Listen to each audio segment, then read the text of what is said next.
Indicaciones han agregado. Santos se quedará en séptimo, 1 por debajo del Atlas, a menos que aquí lo quieran ganar. Llega el impacto. ¡Gol! Bueno, el día de hoy estamos con un invitado muy especial. Chepo de la Torre está con nosotros. Él fue exalumno de la generación 83 y nos acompaña el día de hoy para platicar un poco de cómo fue su vida en el Ciencias, de cómo fue su vida después entrando al fútbol, cómo fue su vida durante el fútbol y cómo ha sido su vida después de que pues está inactivo en este momento un poco de las canchas. Chepo, ¿cómo estás? Bienvenido, muy buenos días. Gracias por la invitación, gracias por estar con nosotros. Bienvenido. Muchas gracias y es un placer estar con ustedes. Para comenzar así, para entrar como en calor un poco, cuéntanos quién es el Chepo de la Torre, cómo te describirías ante las personas, cuéntanos un poco. Pues soy como cualquier otra persona. No me siento diferente, simplemente como gente pública pues te hace ver diferente, pero en realidad somos gente muy normal, que nos dedicamos a una actividad muy agradable y bueno, que tuve la fortuna de estar en esta institución que también estuvieron mis papás, o mi papá, mi tío Javier, y parte de la familia, ¿no? Todos mis hermanos, y eso pues para nosotros era muy gratificante, ¿no? Y bueno, pues somos gente muy normal, simplemente que nos hemos preparado en una buena institución. Así es, en ciencia siempre teniendo como esos valores de con y para los demás, ¿no? Hombres y mujeres con y para los demás, y tú eres un claro ejemplo de eso, que al final del día saliste de aquí y a pesar de que ya nos cambiamos de sede, como lo pudiste ver, pues va a seguir siendo tu casa y vas a poder decir que pues saliste de aquí, ¿no? Y de eso estamos muy orgullosos, me imagino que tú y pues también la institución, ¿no? Y estamos muy felices de que estés el día de hoy aquí. Sí, de hecho a mí me tocó iniciar la secundaria ya el primer año que se hizo mixto. Entonces era algo más novedoso y la verdad que muy agradable la convivencia con todos, ¿no? Y bueno, en el antiguo Instituto de Ciencias que era una institución que en particular se definía mucho por impulsar mucho el deporte, ¿no? Eso era parte de lo que nos gustaba mucho en el Instituto de Ciencias. De acuerdo. Cuéntanos cómo fue tu vida en el Ciencias, qué momentos recuerdas que se te vienen a la mente, alguna travesura en clase tal vez. No, muchas anécdotas porque tuvimos muchos compañeros que también han hecho una bonita vida, algunos pues muy, muy famosos como Guillermo del Toro, que fuimos compañeros desde primero secundaria, y otros que han estado en la política y en otros menesteres, ¿no? Y gente de negocio que seguimos teniendo conexión y amistad y todo, ¿no? Entonces, pero siempre buscábamos esa convivencia porque los sábados era la parte donde la actividad física era muy importante, los torneos internos de básquetbol, voleibol, de fútbol, en la misma natación que teníamos la alberca. Eran muchas actividades en las cuales convivíamos con los demás compañeros y también después contra las demás escuelas, ¿no? Que también había una rivalidad muy fuerte, ¿no? Sobre todo contra el Cervantes o el Anáhuac, que eran también instituciones muy buenas y que también... Y que chocaban mucho como en ideologías, ¿no? En todo. En fútbol, en básquetbol. En todo. Era muy padre y bueno, lo recuerdo con mucho cariño, ¿no? Siempre. Fíjate que mi papá le tiene un odio muy al Cervantes porque siempre era de los torneos, enfrentarse al Cervantes y era como el rival a vencer siempre. Entonces, como que, no sé, había ciertas rivalidades que hacían a esta escuela, pues, todavía enaltecer más dentro de Sí, y son la ciudad. instituciones que también tenían una formación deportiva muy fuerte, ¿no? Y competíamos con ellos, pues siempre se armaban broncas y de todo. Entonces era muy padre. Y en lo académico, pues ni se diga, ¿no? Porque también son escuelas muy buenas. ¿Y alguna anécdota en el salón de clases, por ejemplo, que recuerdes con un maestro? No sé si hubo un maestro que te marcó así en tu vida. No, fíjate que más bien en prepa tuve una situación difícil porque yo estaba muy cerca de ser profesional, estaba en reservas y salía mucho, llegaba a veces tarde a clases por los mismos entrenamientos. Y había un profesor que no me dejaba entrar, ¿no? Entonces, ya para entonces, pues ya ganaba un poco de dinero, no quería problemas con mi papá. Le dije, ¿sabes qué? Yo pago la escuela para no tener ese problema de la exigencia, ¿no? Si me iba a extraordinarios o cualquier cosa. Pero el profesor no me daba permiso y bueno, terminé haciéndolo a un lado y me fui más bien con el rector y le pedí permiso que me dieran la oportunidad por las circunstancias. Claro. ¿No? Y eso es lo que tenía, esa elasticidad que tiene esta institución para dar apoyo a la gente que a lo mejor puede tener una situación especial a temprana edad, ¿no? De acuerdo. Y yo estaba muy cerca y me acuerdo porque preguntaba, bueno, ¿y tú qué haces? Y yo dije, estoy en reservas profesionales y estoy muy cerca de poder ascender al primer equipo. Y dice, no, dice, eso es como ser candidato del PAN a la presidencia, ¿no? Entonces dije, híjole, si así piensa usted, dije, yo no sé qué estoy haciendo en su clase, ¿no? Y me salí, pero sí fui a pedir auxilio con el rector y bueno, siempre con mucho apoyo y es algo muy, muy agradable, ¿no? Que siempre ha tenido esta escuela. Oye, ¿cómo logras equilibrar tu vida del fútbol con la vida de la escuela? Porque obviamente me imagino que te dejaban tarea, trabajos, demás, pero ¿cómo logras ese equilibrio? Mira, eso es muy importante porque, mira, la escuela siempre está aquí, esa no se mueve. No. Pero la oportunidad para poder tener o ser profesional en algún deporte o en alguna actividad que es momentánea, que pasa muy rápido, pues tienes que aprovecharla, ¿no? Entonces, yo siempre fui de levantarme muy temprano, entonces mis compañeros me ayudaron muchísimo porque pues, les pedía que fueran a la casa, los chantajeaba con unas tortas de gema o lo que fuera, algo, lo que pudiéramos hacer para que me ayudaran con las clases, con lo que había pasado.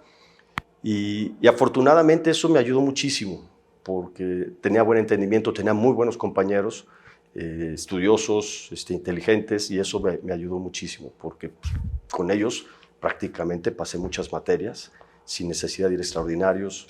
O sea, te mantenías en el... Sí, me mantenía bien y como era tempranero siempre y hacía las cosas, hacía el entrenamiento, o sea, era mucha disciplina y eso pues es parte de lo que es trabajar en equipo, ¿no? Sí, de acuerdo. Y mantenerse como ocupado creo que es lo más importante para triunfar en lo que sea, seas desde doctor hasta futbolista.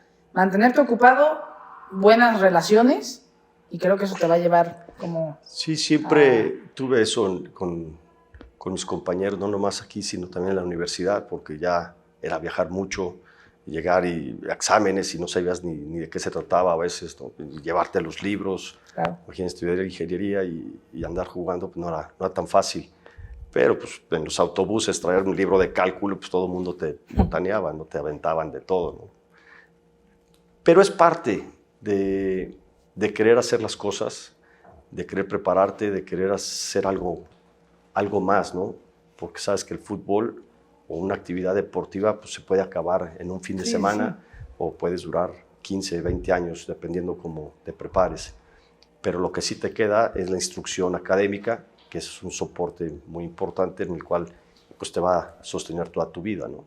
Y que, por supuesto, las relaciones que haces con tus compañeros en la escuela, que después terminan siendo negocios por todos lados, ¿no?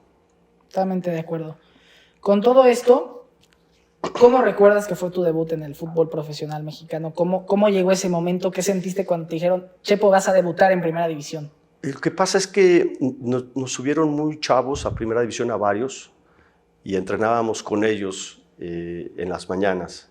Por eso a nosotros en la prepa nos venía padrísimo. Que ibas a entrenar y después... Exactamente, me iba a clases, pero yo tenía que regresar a entrenar con reservas, que entrenábamos a la 1 de la tarde, entonces yo llegaba prácticamente a las 3, y esa era la hora que entrabas a la prepa, entonces llegaba con zapatos de fútbol, corriendo, sin bañarme, entonces era un problema, ¿no? Desde el presente me metía a los vestidores, me bañaba y ya regresaba a clases, pero fue como tuve esta situación con este profesor. Y y la verdad que pues, es la disciplina lo que te hace fortalecerte en todos los aspectos y saber que tienes la oportunidad de hacer algo interesante. Entonces, todas estas vicisitudes que se tienen en tu vida, pues las tienes que aprovechar, y el deporte era oportunidad de poderlo hacer válido.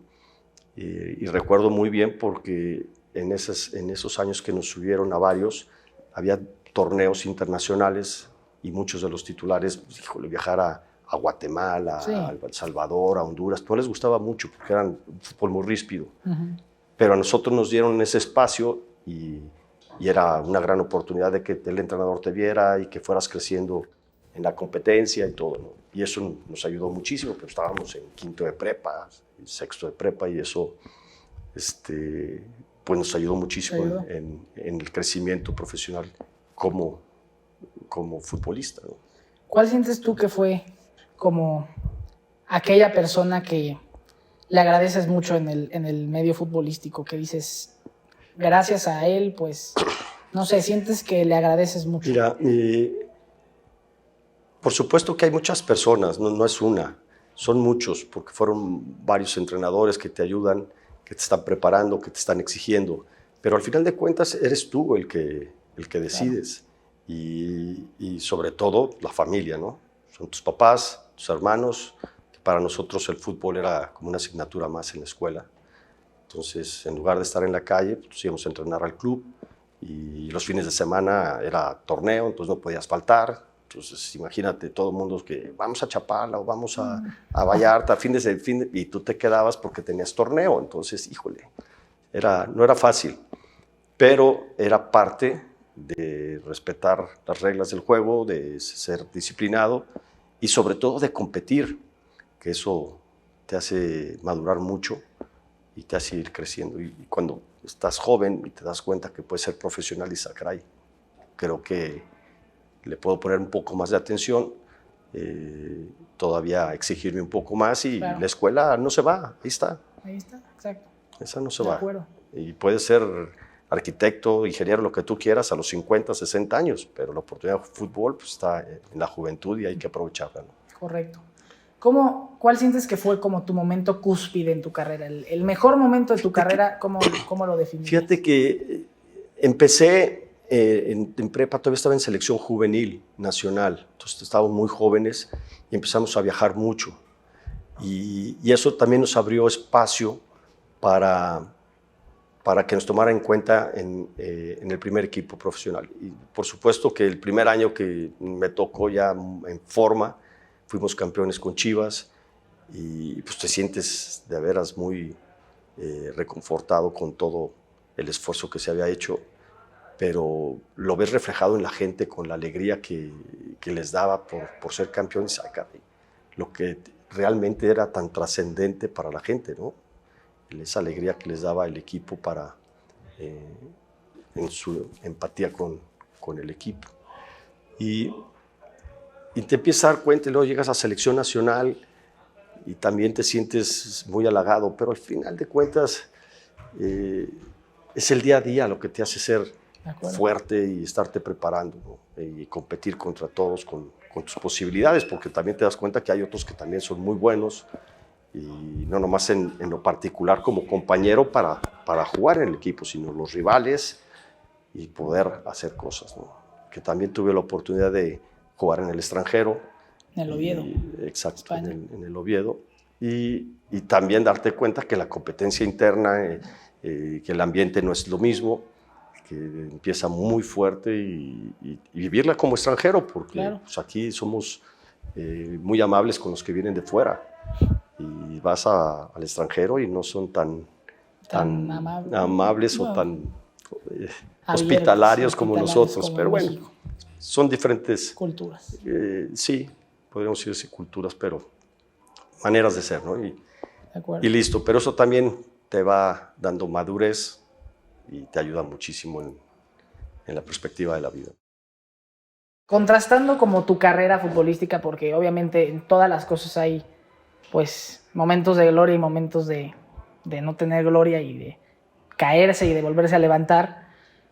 ¿Cuál sientes tú que fue como el momento más difícil de tu carrera como futbolista? ¿Cuándo llega ese momento? Mira, lo más difícil es cuando tienes lesiones, porque pues es algo que nunca lo deseas a nadie. Te sientes impotente porque pues, parte de tu estado físico, de tu salud, el poder participar, poder ayudar a tus compañeros o poder hacer algo, ¿no? Y eso pues o sea, te dejan fuera de combate. Y el recuperarte bien, que no tengas molestias, claro, todo eso. Entonces es una incertidumbre si puedes regresar bien o no. Afortunadamente las lesiones que yo tuve no fueron tan graves y más bien es desgaste de articulaciones que se van dando durante la carrera y por los golpes, pero bueno, es parte. Pero encontronazos que haya tenido, pues cuando tienes ya un poquito más edad, que ya te ves, no te ves ya de titular o ya no te ven tan fuerte como otras veces. Pero es parte de la madurez de aceptar que las cosas van modificándose y que tienes tú que adaptarte a todas las circunstancias. ¿Quién consideras que fue tu mejor socio en la cancha? ¿Con quién te entendías mejor? Con solo verlo te entendías. No sé si tuviste Sí, tuve compañeros que tenían un entendimiento muy bueno. Los tuve en Chivas con Benjamín Galindo, con el Wendy Mendizábal. Pues prácticamente ese equipo era muy bueno y nos entendíamos prácticamente todos. Estaba Yayo, estaba Sergio Lugo, que es con los que tenía más relación, sobre todo en la cancha, por la posición, por el Concho Rodríguez. En aquel entonces, y en Puebla tenía a Marcelino Bernal, tenía a Aravena, Poblete, que también eran muy buenos jugadores y que nos entendíamos muy bien al Chícharo, papá. Entonces,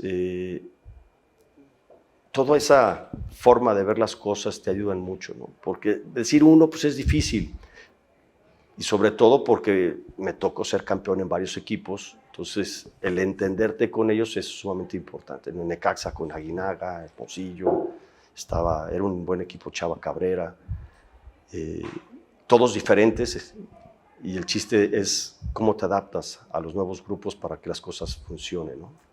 Al final puede ser muy bueno, pero nadie gana solo. Necesitas de veras tener un equipo y a lo mejor no eres tan bueno como en otros equipos, pero sí eres mejor equipo y eso te hace mucho más fuerte. Totalmente de acuerdo. Entonces, hay veces que la gente no lo entiende y el ego hace que se rompan muchísimas cosas, ¿no? Totalmente de acuerdo. El ego es lo que destruye todo. Muy poderoso y puede cambiar muchas cosas. Lo hemos visto en muchos deportes. Llega ya tu fase de futbolista y después decides ser entrenador de fútbol. ¿Lo decides o es más como lo que te fue llevando a...? Lo que pasa es que yo me voy a Oviedo de 22 años. Todavía no terminaba la carrera. De hecho, la carrera me quedaron muy pocas materias para terminarla por tantos años que duré cursándola. Terminas desfasado y me voy a Oviedo, regreso a Puebla y en Puebla me iba a meter a la Universidad de las Américas y resulta que no pude por tiempos, por motivos. Entonces me ofrecieron hacer el curso de entrenador, pues tenía 24 años, unos 25 años. Y dije, bueno, de menos estudiar algo, capacitarme un poquito más o lo que fuera, ¿no? Y aproveché un poquito el tiempo ahí en el curso de entrenador, que dije, bueno, pues a futuro, pues quién quita y hasta entrenador somos, ¿no? Porque la verdad es que no lo tenía en mi cabeza. No tenías contemplado. Pero siempre que venía a vacaciones a Guadalajara, a visitar a la familia, a estar con ellos, con mis papás, iba al Club Providencia y allí me gustaba mucho porque había muchos niños y me ponía a jugar con ellos y los veías que medios descoordinados y no les sabían pegar a la pelota. Entonces dije, pues vénganse con su pelota cada quien y aquí entrenamos y me divertía mucho con los niños. Y ahí me dio la cosquilla por entrenar. Y sobre todo, el que a los niños tengas ascendencia, me refiero a que les hables y se pongan en orden y de veras quieren hacer las cosas. Y dije, caray, no es fácil, porque un niño pues, le vale gorro y se pone a jugar por su lado, pero el que esperen su turno, en que tengan orden, en que les interesara practicar y me gustó mucho. Y estuve un par de semanas acá, iba 1 o 2 días y me estaban esperando a ver si iba o no iba, y ya me divertía un par de horas con ellos y muy a gusto. Y eso creo que también me alimentó la idea de en un futuro hasta poderlo aprovechar, ¿no? Con el curso que ya lo tenía. Cuando terminó mi carrera, estaba en Necaxa y en aquel entonces podías tener el carnet único, que podías jugar en primera división y en primera si tenían un equipo filial. Y allá en Necaxa teníamos al Rayos de Cuautitlán. Y había muchos jóvenes que jugaban muy bien. Y la categoría estaba por descender, o sea, me refiero al equipo. Sí. Y dije, ¿sabes qué? Pues yo bajo. Yo prefiero estar en activo, poder ayudar a los chavos y eso me da también a tener ritmo y poder competir con el equipo y poderlos ayudar.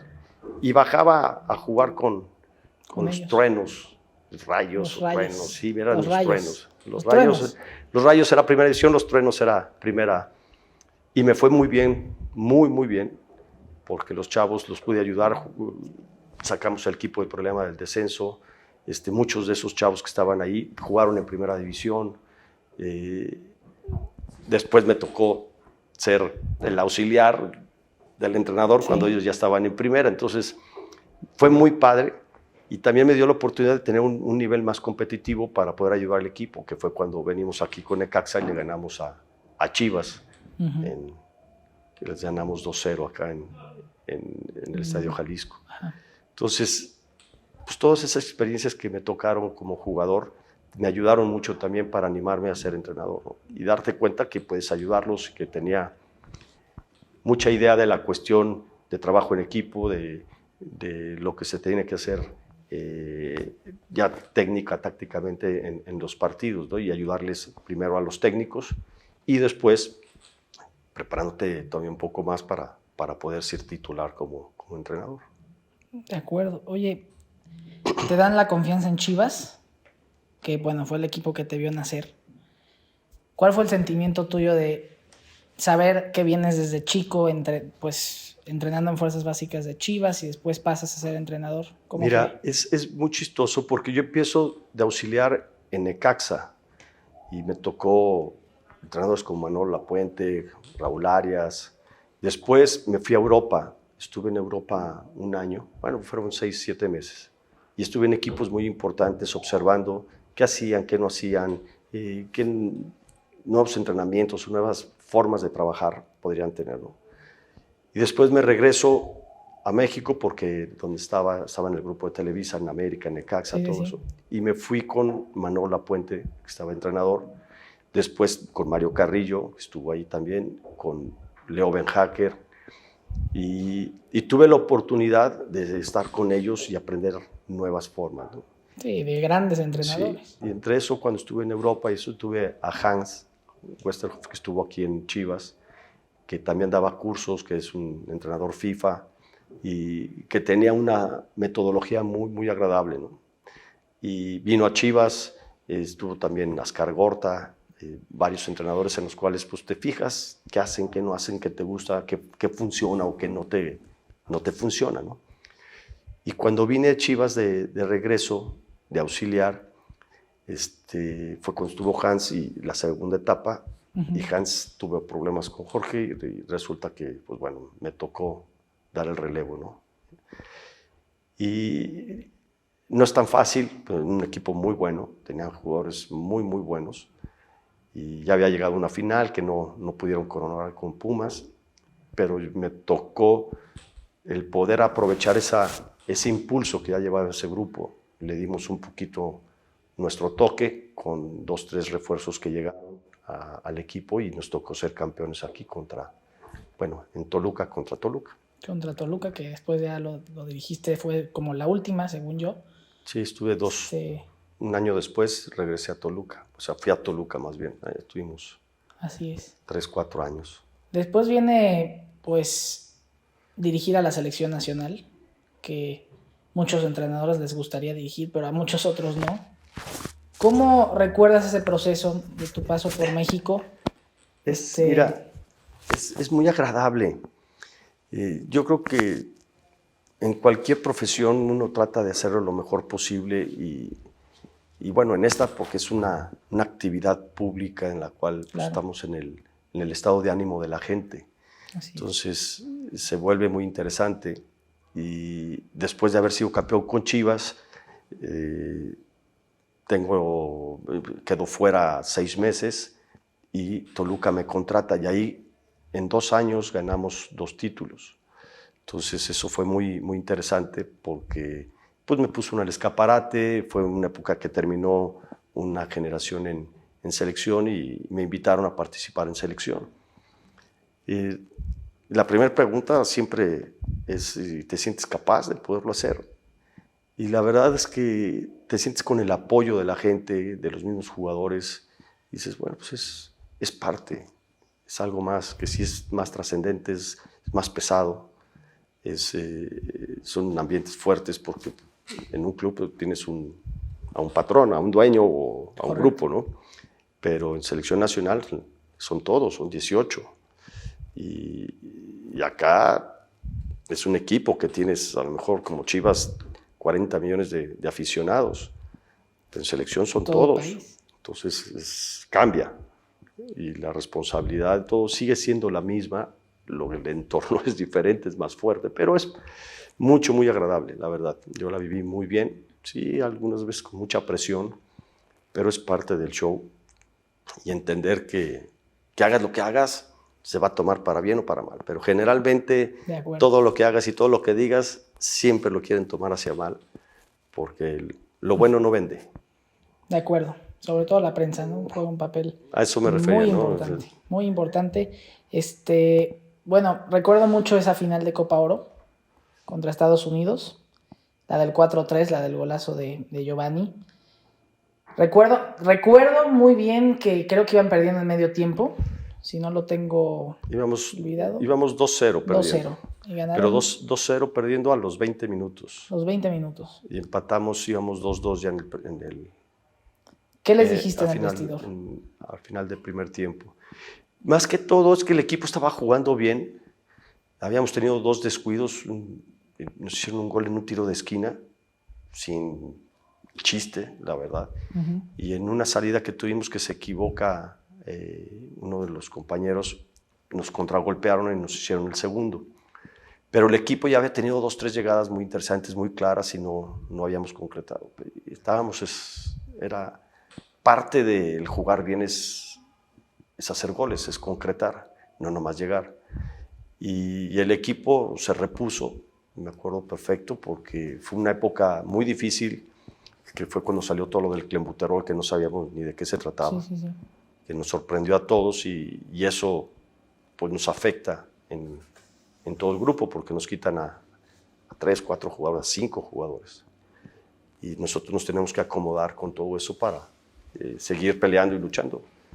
Y la verdad que el equipo se comportó muy bien, todo el grupo. Se repuso en ese partido a los 10 minutos que nos metieron en el segundo, ya íbamos 2-2, todavía tuvimos para meterles el tercero al final del primer tiempo. Y afortunadamente en el segundo tiempo empezamos muy bien, les hicimos los 2 goles, pues Estados Unidos modifica muchas cosas para ir al ataque que generalmente esperaba y era paciente, tenía gente rápida, que era un buen equipo ese, sí, Estados claro. Unidos. Y al final el equipo se sobrepuso ante todas las circunstancias, que eso es parte de darse cuenta, de entender qué está pasando y de modificar para poder hacer las cosas bien, ¿no? De acuerdo. Y tener esa capacidad para modificar. Y el equipo lo hizo muy bien, terminamos siendo campeones y bueno, pues la satisfacción. Un golazo, ¿no? Que se aventó Giovanni. Sí, la verdad que son momentos muy emotivos, ¿no? Porque imagínate, en Estados Unidos, en un estadio, estamos en el Rose Bowl, son 120,000 personas, un lugar muy latino, muy mexicano, entonces el ambiente era mucho más mexicano que americano, ¿no? Exacto. Y una final de Copa Oro, además, que no es poca cosa. Pues es la que nos corresponde a nuestra zona y hay que ganarla, ¿no? Sí, porque ya llevamos algunas que no hemos ganado y también la crítica se viene durísimo para el que esté, ¿no? hablando de tu proceso como entrenador, ya para cerrar ese tema, ¿cómo fue después de la selección? Pues no cerraste de la mejor manera, o por lo menos así lo dice la prensa, pero luego viene la pandemia, bueno, eso ya fue muchos años después, y diriges a Toluca otra vez en el 2020. Mira, cuando terminó mi proceso en selección, era normal que cuando los resultados no salen, la presión que había en los medios es muy fuerte, ¿no? Tuvimos muy buenos partidos y no supimos cerrarlos. Y al final de cuentas, el resultado marca todo. Puedes jugar bien y si no ganas, no te sirve. Y puedes jugar mal y ganar, y bueno, las críticas se pueden ver, pero ganaste. Entonces es para mí mucho mejor ganar jugando mal que jugar bonito y no ganar. De nada te sirve. Entonces, pues siempre se puede corregir y se puede mejorar las cosas. Y con el estado de ánimo de un buen resultado, pues te impulsa. De la otra manera, te causa dudas. Y en esa eliminatoria, que fue el hexagonal final, hubo muchas circunstancias en las cuales el equipo no supo responder y equivocaciones muy notorias. Pero bueno, es parte del poder modificar, de poder cambiar y de poder resolver las cosas. Ya no me tocó a mí al final porque pues, entró Vucetich y luego llevaron al Piojo y todo, ¿no? Y al Piojo ya le tocó una fase mucho... O sea, ya le tocó más tranquilo. Le tocó un partido nada más. Que era contra Nueva Zelanda ese repechaje. Sí, era muy diferente, ¿no? Pero las circunstancias no estaban nada gratas y bueno, pues hay que aguantar también ese tipo de circunstancias, ¿no? El trabajo estuvo ahí, tuvimos un proceso muy largo, no nomás con selección nacional. Yo era responsable de selección nacional y de la sub-23, aunque el Flaco Tena era el entrenador, porque se empataban con algunas competencias, Copa Oro y teníamos Copa América. Entonces, no puedes preparar a un equipo cuando estás compitiendo en otro lugar, ¿no? Esa era la intención y todo el proceso pues, lo llevamos juntos para que la sub-23 que participó en Panamericanos, en Toulon, en todos centroamericanos, todo eso se calificó muy bien, casi siempre fuimos campeones y se logra Toulon, el campeonato que es un torneo muy importante y luego Juegos Olímpicos en Londres. Entonces todo ese proceso pues iba midiéndose porque muchos de esos jugadores que estaban en la selección olímpica también estaban en selección nacional. Entonces, por la edad y por... Exactamente. Entonces era parte de los procesos que se les tiene que ir dando y darle ese refuerzo, ¿no? Y afortunadamente todo ese proceso que hubo con selecciones se ganó en la sub-20, se ganó en la sub-23, en la sub-17 campeona mundial, o sea, muchas cosas que fueron muy gratas para todo el fútbol mexicano.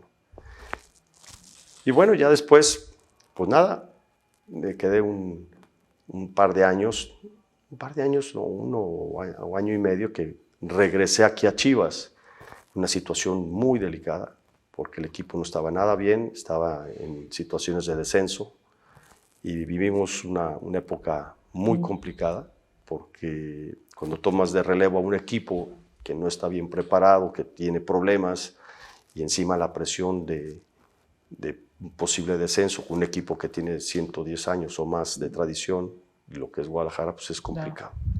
La presión fue muy alta, al final el equipo se supo sobreponer, no hubo dinero, se trajo al Conejito Brizuela y al final se jugó una final de Copa en la misma semana que se jugó con Puebla. Era el mismo equipo, en el mismo estadio, todo se jugó ahí. Perdimos la final de Copa, pero ganamos el partido para mantenernos en Primera División, que los dejamos a ellos fuera. Y que al final de cuentas pues, era más importante mantener el equipo, ¿no? Y era el principal objetivo que se había hecho desde que se llegó al equipo. Reestructurar, sacarlo de la zona de descenso, tratar de calificar, que se calificó en liguilla, que dejamos ir el pase a la final con un par de errores, pero era un proceso, y era un proceso que estaba programado para 3 años, pero lo principal era que en 6 meses sacáramos el equipo de la zona de descenso, posteriormente ya ser más sólidos y estar calificando constantemente para poder aspirar a un título, ¿no? Que después con Almeida se logró y que eso es... Sí, que fue una generación... Sí, muy agradable todo lo que sucedió, ¿no? Oye, ya para ir pasando al cierre y a otro tema, ¿qué crees que le hace falta al futbolista mexicano para mantenerse en Europa? No vivir en Europa, jugar en Europa. Mira, el futbolista siempre es parte de la excelencia y es parte de lo que siempre hay que mencionar a la gente, ¿no? Lo bueno es el principal enemigo de lo mejor. La gente, cuando están haciendo las cosas bien, se conforman. Decir, no estamos bien, las cosas están saliendo bien, ¿para qué? Y siempre lo que es de excelencia, lo que es mejor, cuesta más trabajo, cuesta inversión, cuesta tiempo, cuesta familia, cuesta dinero, cuestan muchas cosas. Y la gran mayoría no paga el precio por tener lo mejor. Y pagar el precio es ser disciplinado, es tener muchas cosas, invertirle en todas estas cosas. Y muchas veces no te salen las cosas. Me refiero a que vas a tener tropiezos, pero el insistir y el seguir forzándolas es lo que te hace ser mejor. Y la mayoría no paga ese precio.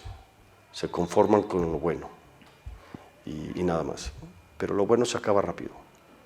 Lo mejor no, lo mejor es más, perdura más, te fortalece más, te hace más sólido. Cuesta mucho más trabajo y cuesta seguirte manteniendo mucho, pero pues es parte de lo que necesita la gente para ser top, ¿no? Como quitarte esa conformidad de seguir aquí, porque aquí estás, y en lugar de, no sé, ¿por qué no futbolista mexicano podría regresar a Real Madrid, por ejemplo? Y tenemos a muchos ejemplos que tienen cualidades, que han hecho las cosas extraordinariamente. Pero lo principal que han hecho es esa disciplina y estar todos los días metidos constante. Y haciendo, claro. Y ves los ejemplos en todos los deportes, en cualquier lugar del mundo, y son muy similares. Es que se quedaba una hora más haciendo cosas y otra más, y le invertía más tiempo en su recuperación, y tenía a su gente que le ayudaba en la alimentación y todo, ¿no? Entonces dices, caray, pues sí, le invirtió mucho más que los demás. De acuerdo. Cuando los demás se conforman con simplemente estar en la disciplina de un grupo y no con una disciplina para hacer mucho más que lo normal. De acuerdo. Ya para cerrar, la última pregunta es: ¿cómo se ve Chepo de la Torre de aquí en 5 años? ¿Qué te ves haciendo en un futuro? Siempre me veo trabajando. Yo no soy una persona muy activa, me refiero, normalmente me levanto muy temprano, trato de hacer ejercicio, me cuido en cuestión de dieta, pero ya no soy deportista, pero sí me gusta de menos para estar sano, y sí me veo trabajando en el fútbol, dirigiendo. No es fácil porque está muy competido y el ambiente es difícil, pero por supuesto que me veo trabajando, y a lo mejor, si no es como director técnico, sí como una dirección deportiva, porque también nos hemos preparado para estar en esas posiciones, que no me ha tocado, pero lo he entendido por toda la experiencia y por la gente que tengo a mi alrededor, ¿no? Y viendo fútbol y viendo crecer a mi familia, a mis hijos y a los nietos y a los que lleguen detrás, ¿no? Pues Chepo, muchas gracias por acompañarnos, estamos agradecidos de que hayas venido al Ciencias, y mucho éxito en lo que venga, profesionalmente, hasta personalmente, y de verdad muchísimas gracias por aceptar la invitación. No, al contrario, es un gusto, y aquí estaremos apoyando en lo que se pueda, ¿no? Con mucho gusto. Gracias. Al contrario.